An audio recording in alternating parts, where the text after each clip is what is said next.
PS2 games are coming to PS5 again, starting with Tomb Raider and Star Wars. But let's be real, the true star of the show is Sly Cooper and the Thievius Raccoonus. The PlayStation Plus Classic Catalogs is an underutilized service on Sony's part, especially when it comes to PlayStation 2 games. Since the company didn't go the way of Xbox by allowing users to natively play old games on new hardware, PS4 and PS5 owners wanting to play their classic games on modern hardware have had to rely on the few digital PS2 games. Sony has rolled out to its service, so it's good news that Sony is adding a few more games on June 11th, and there are some bangers here. Tomb Raider Legend, Star Wars The Clone Wars, and Sly Cooper and the Thievius Raccoonus will all be released on PlayStation 2 Classics on June 11th, and they'll also be made available to PlayStation Plus Premium subscribers.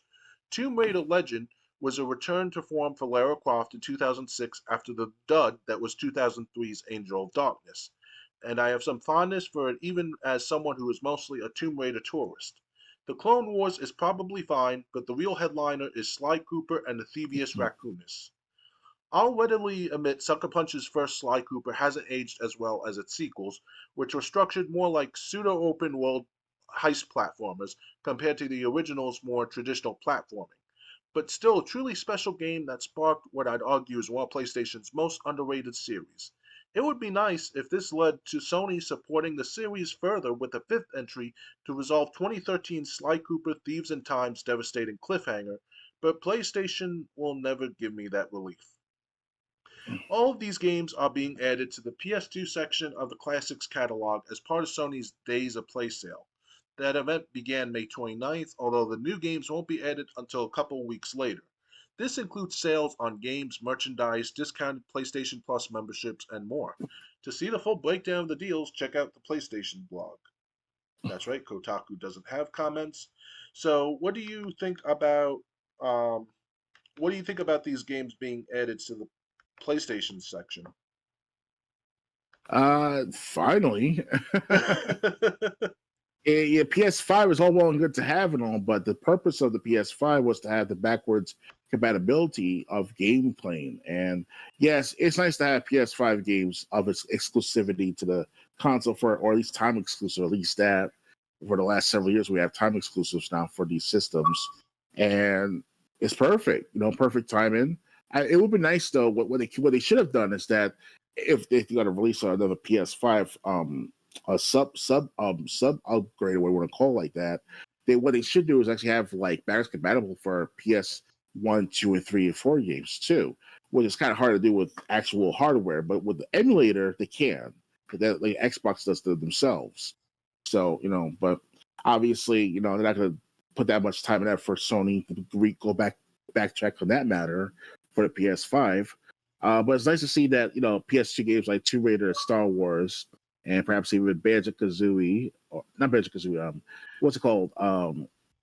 But those are close games. Like there's Tomb Raider, there's Star Wars, there's Time Sly Crisis. If Cooper. ever, I hope Time Crisis will if they do a nice remaster of these games because for the PS5, because those games, Time Crisis 1 through 5, they're not compatible with flat screen TVs at all. And when you try to do rail shooting with those weapons, with the gun con and all, it doesn't register properly when you shoot on the screen. Yeah, that's with So, all. Yeah, that's with all gun con games or light gun games on flat screens TVs. You need a CRT TV that still works if you want to play with the gun peripheral. which very few have that. Of like me, for example, like I have a CRT TV I can still use if it's still working. That is, they sit right next to me this whole time for years, collecting dust. And one day I always want to do like a rail shooting game playing of Time Crisis on my PS2 console, if possible. That type of stuff.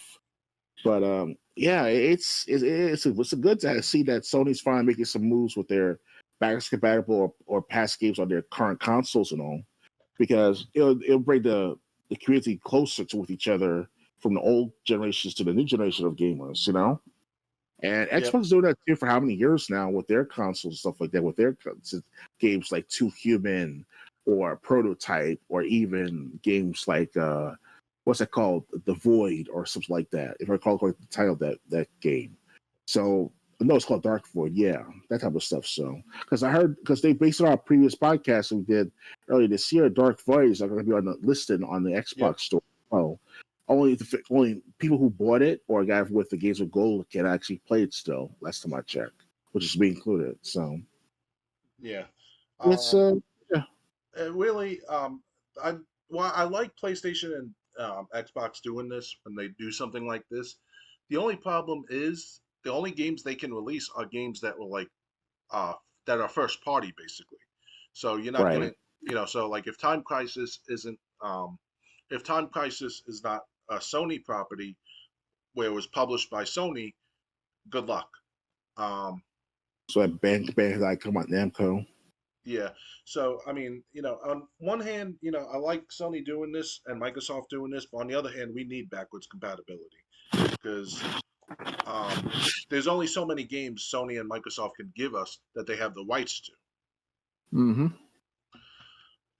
So it's good on one hand, but on the other hand, it's kind of like we need backwards compatibility because that's the only way we could play any game we want from the past as long as we got a working copy. Oh yeah, definitely. So, but yeah, I got to give them credit at least for doing this. Hopefully this is the beginning of more things to come. Indeed.